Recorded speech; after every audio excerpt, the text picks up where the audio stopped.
welcome to the Metaverse Insider's interview series. My name is Josh, and in today's episode, we talk to the CMO of Forj, Charles Stanton. He comes from a rich background in marketing, having worked for major UK brands like British Gas and the National Lottery. And having a lot of experience in helping brands and consumers alike enter different spaces, we are excited to understand Charles's perspectives on the metaverse and how Forj is positioning itself for its eventual mass adoption. Thank you for joining us today, Charles. Really appreciate your time. To start off our conversation, could you please provide us with a short introduction to yourself, Forj, and how it came to be? Yeah, of course. So, Charles Stanton, I am the CMO here at Forj. Come from a strong marketing background across a number of major UK brands, including British Gas, Bupa, the National Lottery, where I was heading up social media, and most recently KPMG, where I was head of social media in the UK. And I joined what was then Bondly a couple of years ago, one of the first major NFT projects. And we recently, having had a majority stake purchased by Animoca, we're now officially a subsidiary of Animoca as of around this time last year, so over a year now. And we recently rebranded to Forj to reflect more around our mission of onboarding new audiences into the world of Web3. So our branding is very much focused around the music entertainment space, and looking at using Web3 technologies to engage new audiences and obviously brands in the world of Web3, and obviously the metaverse being a cornerstone of that strategy. Thank you. So I know you mentioned the rebranding from Bondly Finance to Forj, right? Was that in the past year, might I say? Yeah, so that was back in around May of 2022. Yeah. Okay. So what was the main reason for the rebranding, and what are the main differences between Bondly Finance and Forj as it is today? Yeah. So actually, funnily enough, I mean, in the name itself, you've kind of given away a lot of it. So Bondly Finance, both the word Bondly and obviously the finance element. When the project was first founded, the founders were very much focused on looking at use cases for NFTs. And one of the major use cases at the time was of NFTs as a financial instrument, using NFTs as a form of ownership and licensing, of course, which is a massive use case for NFTs. But actually, it was in the world of collectibles and working with big brands that actually we found our niche, and we worked with Lewis Capaldi, most famously, in the UK. So obviously a current, I say current number one, he's no longer number one in the UK, but he's got his new album coming out soon. And we've obviously worked very closely with a number of other major brands, including Bands in Town, so a major music brand.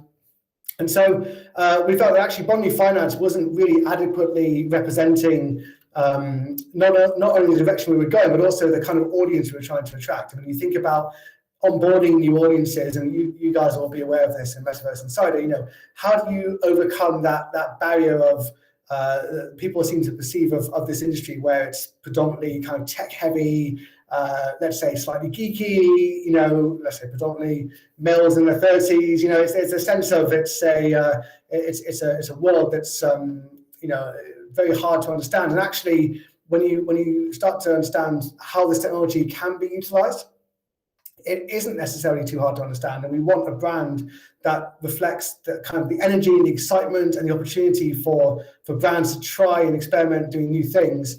And Forj, the very name Forj actually came about from the feeling of what the word forge encapsulates, which is actually threefold. It's both forging in a sense of creation. So you think about the potential of Web3 and creating new experiences, and certainly when it comes to creativity in the NFT space, there's huge volumes there.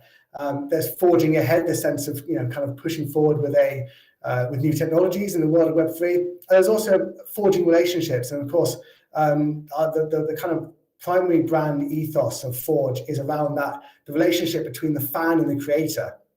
And in the world of Web3, one of the things that I think often gets ignored when we talk about Web3 is actually the opportunity for a democratization of creativity, right, as I call it. So the opportunity for the fan to also be the creator, and actually, in a sense, vice versa, that kind of sense of co-creation, which I think makes the space so unique, and the ability to use NFTs and other technologies in the metaverse as well to create experiences alongside these creators. That's really what I think Forj is all about. We're trying to really push that agenda, and obviously we want a brand that appeals to audiences in that way. Thank you very much, Charles. That makes a lot of sense for having focus on the curator aspect of it, considering the direction that everything is heading in. So when you say that you have a greater focus on bringing these curators into this Web3 space, is it in part to bring the fans with it and also introduce aspects in which fans can also participate? Oh, well, absolutely both. I mean, the reality is, and again, this is why the metaverse is so integral. What Web3 offers both fans and creators is an opportunity to interact in ways that even we can't conceptualize, right? So I can sit here and say that ultimately our vision is around, let's say onboarding more audiences into the metaverse and using brands as that gateway. And absolutely, that is, a gateway strategy, of course, that has to be, we all have to be thinking in that way. But ultimately, you think 2 or 3 or 4 years down the line, as these platforms start to evolve, etc., why is it that we need to be focused on just onboarding brands? It's actually more about creation or co-creation of brands and IP in the metaverse. And actually, something hopefully we'll be talking about is our monkeying around experience as a prime example of that. So we utilized the Bored Ape IP. So, we obviously, although through Animoca brands, we have a relationship with Yuga Labs and, of course, with the other side as well. This was very much a project of passion. We are, fans of the Bored Ape project, and we as Forj, have a number of Bored Apes ourselves. And we wanted to create an experience that showcased how you can bring brand IP to life through, a really interactive, gamified experience in the sandbox, in the metaverse. And it was a really, really successful game, and one that we're very proud of. So that's just an example. We have many more coming down the line, working with big brands, including Polygon and Crust and Anchor, and many others. And hopefully the audiences will be seeing those over the next the coming months. Thank you. Well, actually, to elaborate on that, how would you say that you are strategically positioning yourself for a mainstream metaverse? And as you mentioned before with some of these partnerships, are there any that you would say are really helping you get to where you want to be? Yeah, so obviously twofold that question. So first and foremost, our positioning within the Animoca brand ecosystem puts us in a really unique position because Animoca, as you know, they either wholly or majority own a number of metaverse projects, but they also have significant investments across the metaverse ecosystem. I believe last count was over 50 different metaverse projects, and actually Metaprints, which is a Forj-owned brand, which is specifically focused on metaverse creation and adoption. That came about because of our relationship with Animoca and the realization that there was a need for metaverse infrastructure that bridged different metaverses together in essence 4 brands. So being able to go out to a brand and say, actually, if you want to enter the metaverse, why enter just one when you can enter multiple at the same time? And we can obviously help you there to create meaningful experiences across these different platforms, because each one has its own audiences, its own quirks, its own utilities, etc. So that's really, really key. And then, sorry, what was your second question then? Sorry, I've lost. So would you say, are there any partnerships which are helping drive this movement for you? Yeah, that was it. Yeah, absolutely. So obviously the Bored Apes one was a key one for us. Obviously that's gained us a lot of traction, and I think for us first and foremost that helped people to understand how you could use IP in interesting new ways. So the idea that you could kind of create this world, obviously the Bored Ape swamp, and using the Bored Ape characters, and obviously these are characters that you can use some of our characters, our Bored Apes, or you could use your own in the game, of course. So that was a great opportunity to showcase how Web3 IP could be used in these kind of experiences. But ultimately, it's working with bigger brands like, for example, Polygon. So onboarding those audiences, and we're focusing very much on Web3 brands first and foremost because strategically it makes sense that audiences are going to be more attuned to the power of the metaverse and the power of Web3 engagement. So they're more likely to want to follow that brand into the metaverse. Obviously, we are also speaking to a significant number of what you call Web 2 brands or traditional brands. I can't mention names, but everything from alcohol companies to large accountancy firms and and everything in between, basically. So, there's lots and lots and lots of opportunities. I think what we are seeing is a in regards to understanding the strategies of these companies, without understanding fully the potential of the metaverse, it can take longer for these brands to enter the space, because there's a lot more strategically that has to be done to, first of all, understand their positioning, and then understand the, I suppose, strategically where it fits in their business model.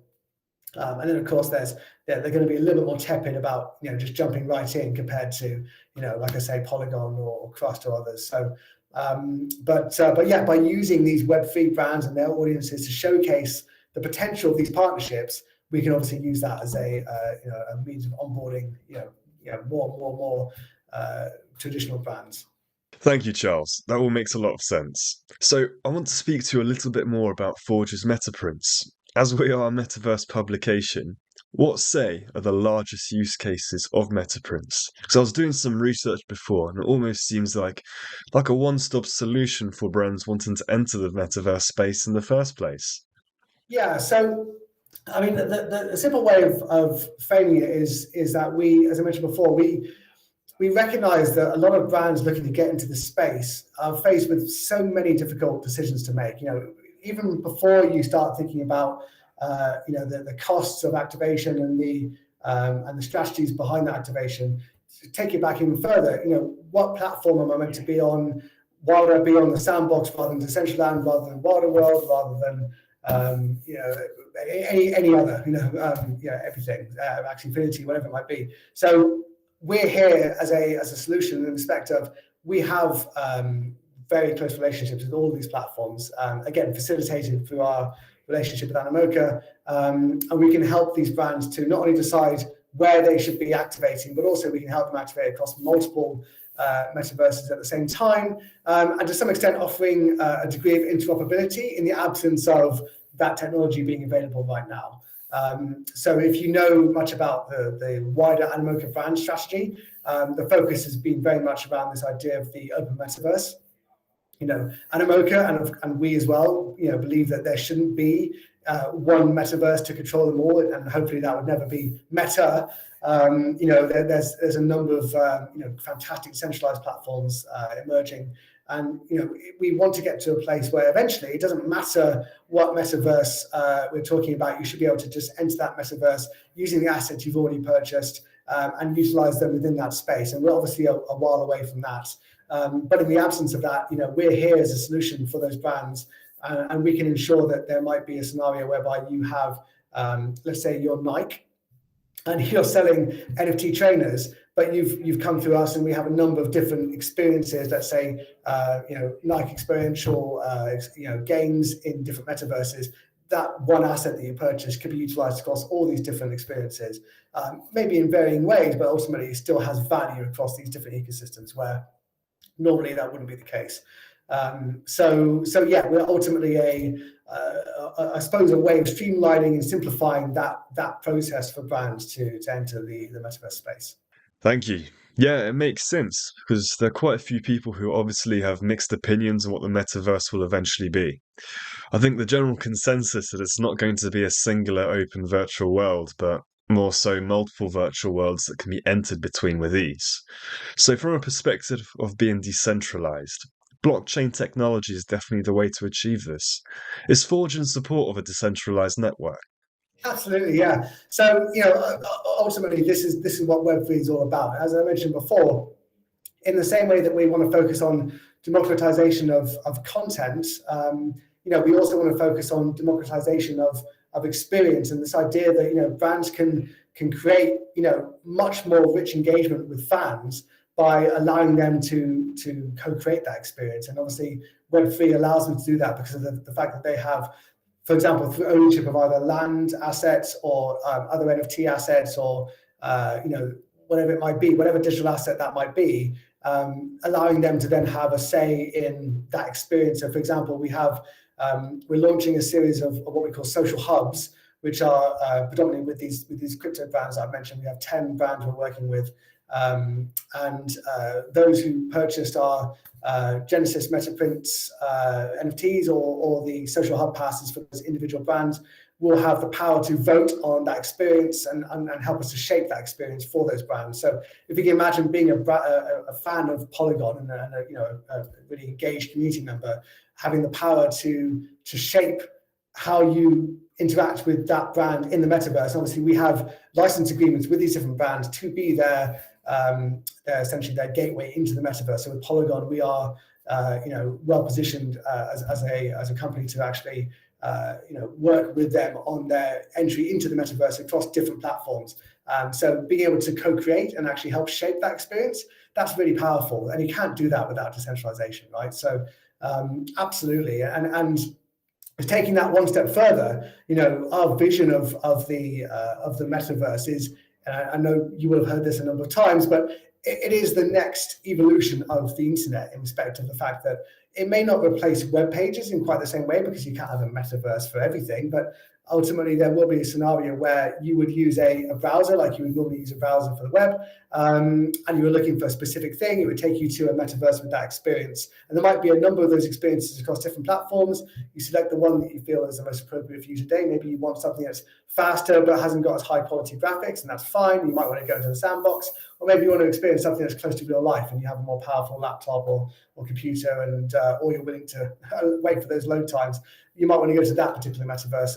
But ultimately, there's a rich array of experiences of brands across these different metaverse platforms. And as I say, we're perfectly positioned as a business to capitalize on that influx and adoption from brands. And it is coming. I know there is skepticism out there, and some of it is justified. But I think ultimately, if you look beyond these initial kind of teething issues that the industry is having, which comes with every kind of wave of adoption and hype curves, etc.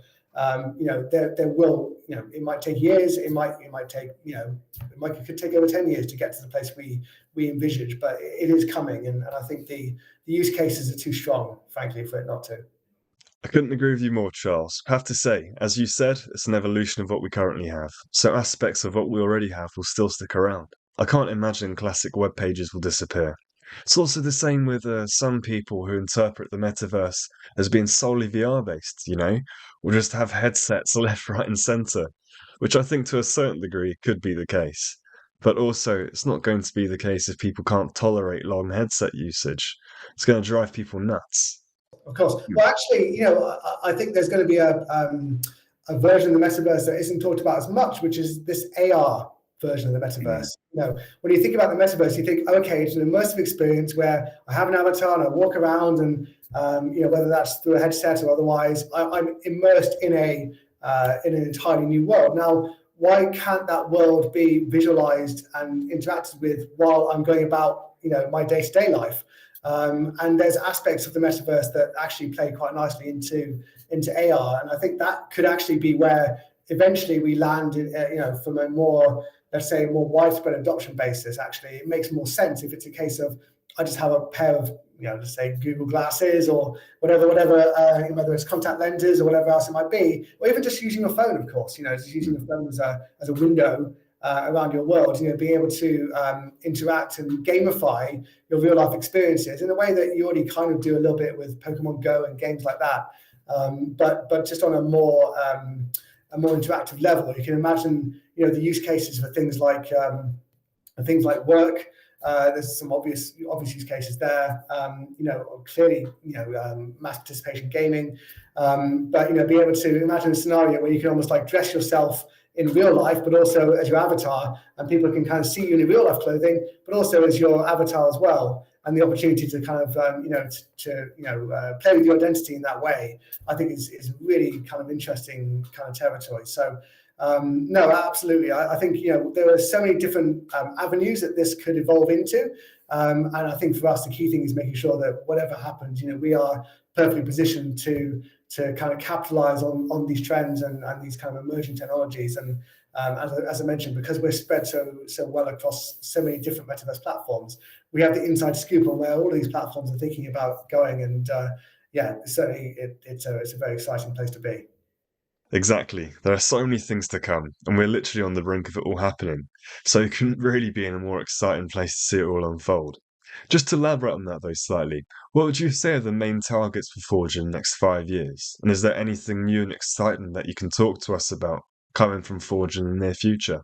Yeah, so for us, a huge focus is around this interoperability. So, we recognize that, we can talk about the open metaverse all day long, but the reality is if you aren't able to translate experiences across platforms, we're never going to get to where we want to be. So a huge target for us in I'd say the medium term is to improve kind of the technologies that allow brands to move seamlessly between different metaverse platforms.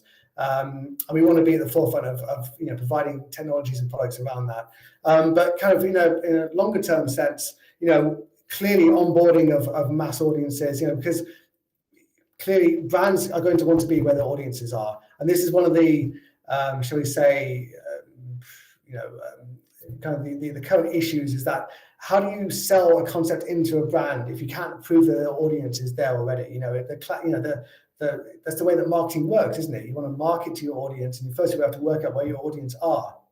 If they aren't in the metaverse, why should I be there? Why should I preempt where my audience is going to be? So we have to provide the use cases and the rationale around that. That needs to come with us also helping to onboard individuals and audiences into the metaverse. And so creating experiences like, for example, monkeying around, a kind of a secondary objective around that was actually just looking to further onboard audiences who will have heard about Bored Apes and kind of at least understood how the Bored Ape franchise works and how it can be utilized, getting them into the sandbox, playing the game and understanding how not scary this space is. Onboarding these audiences will then help us with that ultimate objective of bringing those brands and businesses in as well. So ultimately it's around interoperability and also mass participation.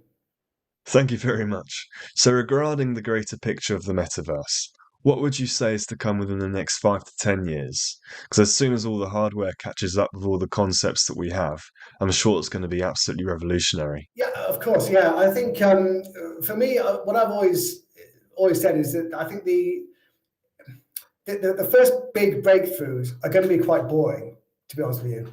And what I mean by that is, you think about the way that these technologies often develop. It's because there needs to be a sound, rational use case for things. So it could be something as simple as the commerce aspect of the metaverse. And obviously that's already being seen across a few platforms. You look at High Street, for example, as a metaverse platform, very much focused on replicating that kind of shopping experience. But being able to kind of walk around, imagine a situation whereby these technologies already exist with a number of projects, be able to scan yourself and create an avatar that's based entirely on your proportions and be able to go into a shop and try on clothes virtually. And that could be an endless amount of clothes and an endless amount of combinations. And it's just a click of a button. That's practical. I can imagine people maybe not wanting to do it all the time, but every so often that might be a different way of shopping for items. That will then lead to a stronger use case around the idea of commerce in the metaverse, and that will develop more experiences. And once brands start to realize that actually maybe a way to differentiate themselves in this commerce experience is to create richer, more fun content around the shopping experience, that's when you start to see the really fun stuff. But that will come later down the line, I'm sure. And the same thing with work. One of the things that I do agree very much with Meta on is the use case around office working and remote working, because Forge, we're a remote company, we work remotely, and being able to interact with each other and actually maintain eye contact virtually is something that isn't talked about very often, but it's missed. Be able to sit in a room or feel like you're in a room with people, and to be able to sit around a table and have a conversation and have whispered conversations with the person next to you, and be able to call someone over and maybe have a chat in a different room, whatever it might be. These things would really greatly add to the experience of remote working. And I think that's going to be a really significant use case for the metaverse. And when I talk about the metaverse in that sense, I don't mean like an entire world dedicated to just office space, like office world. I mean in the sense of, being in a scenario where it feels like an alternate reality, but you are just speaking to people as you would normally speak to them for work, interacting as you would normally interact in an office environment.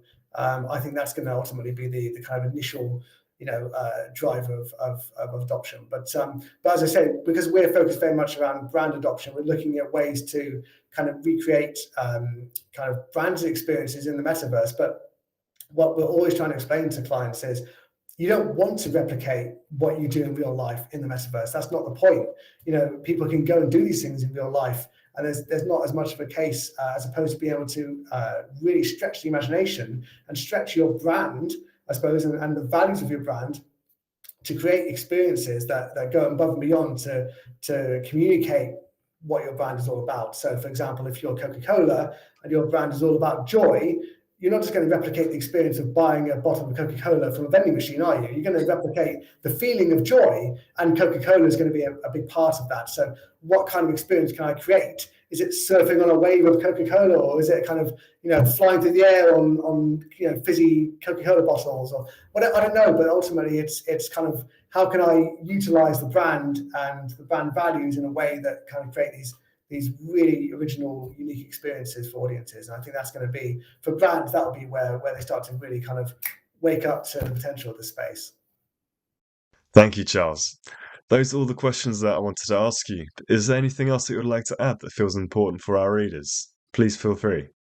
Well, no, I mean, I think the primary thing is obviously we have so many great branded experiences coming on the sandbox, and I think it would be, great opportunity for those who are thinking about, what does it mean to interact with brands in a metaverse environment, beyond just a stunt. These are long-term branded environments that are designed to, kind of bring these brands to life for audiences.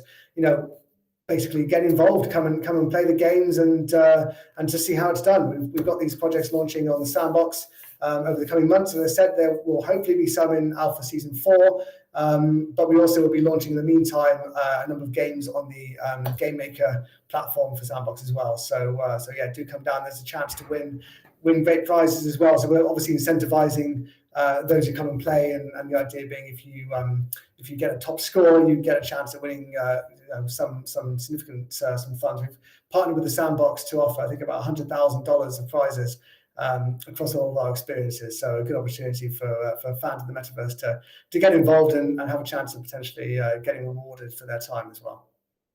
Thank you very much, Charles. I look forward to it. Well, that's a wrap to our conversation with Charles Stanton, CMO of Forj.